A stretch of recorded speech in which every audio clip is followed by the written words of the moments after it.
This is when you use technology for a very good cause. And this is what eTwinning does.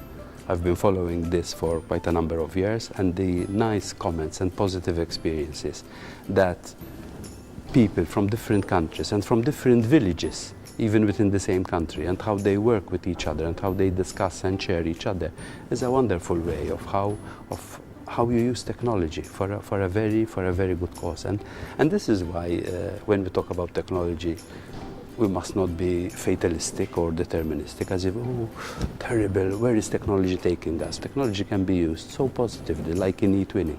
So the point is not where is technology taking us, but where are we taking technology? What use we are making of it? And eTwinning is one of the most, positive ways of using technology.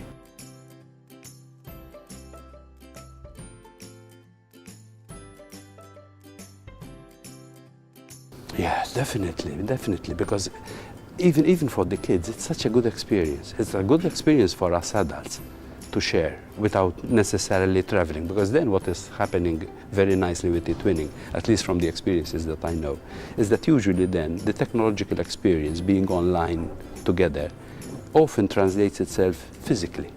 People visit, people share, people go to these places, so it's so nice.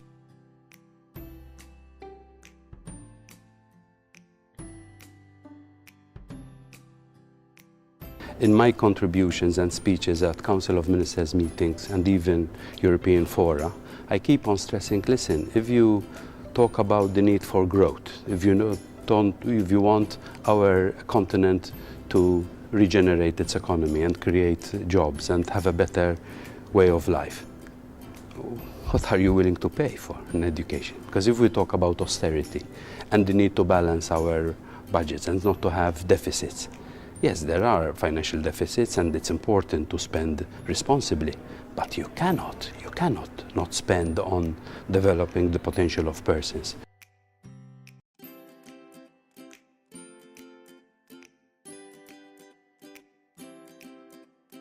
If society collapses, if society falls apart, how can you have employment?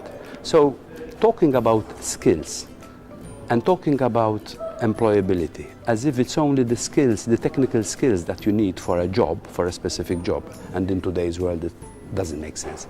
It makes more sense to talk about educating for employability than educating for a specific job. But then we need to talk about other things as well. I mean, living in our societies today, which have become very complex, we need to learn how to live together. It's not easy, it doesn't come easy. I have pushed Jacques Delors, about 25 years ago, with his think tank, came out with a very good document for UNESCO, which is called The Treasure Within. 4 simple principles that should guide our education, which I think are still valid today.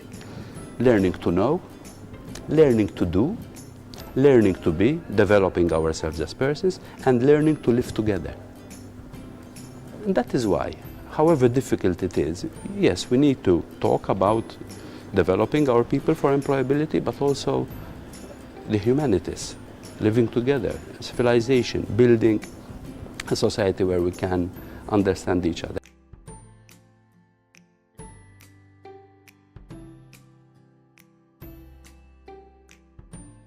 While, yes, there is a responsibility for those who are in the media, even in the changed landscape, what we must do today a lot is, because of the social media, because it's so easy to communicate with each other, everyone has become an editor, everyone has become a journalist.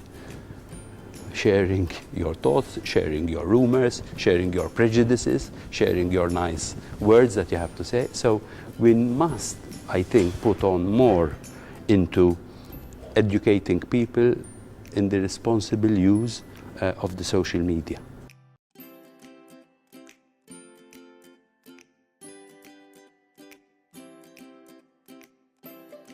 What we've done so well on our continent, we should start doing it with Africa.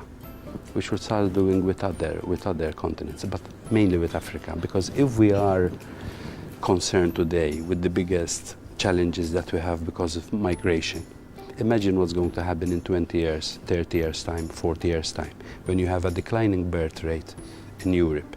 There is still a very high birth rate in Africa. 70% of young people in Africa live on less than €3 a day. Unless that takes off, unless we invest in Africa in this way, the pressure to move to our continent is going to continue.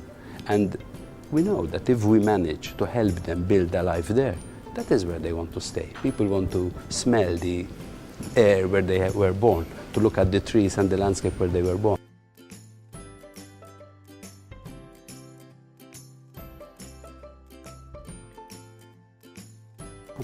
Completely, and especially as usually, although it depends on the age of the teachers, especially if they are teachers who were not, during their upbringing, this kind of technology was still very far away. It hadn't yet been invented and used. So it's a good experience for adults as well. It is creating a very nice community that cuts across. It's not just for children, it's a community of human beings, of human persons, and that is what is so positive about it.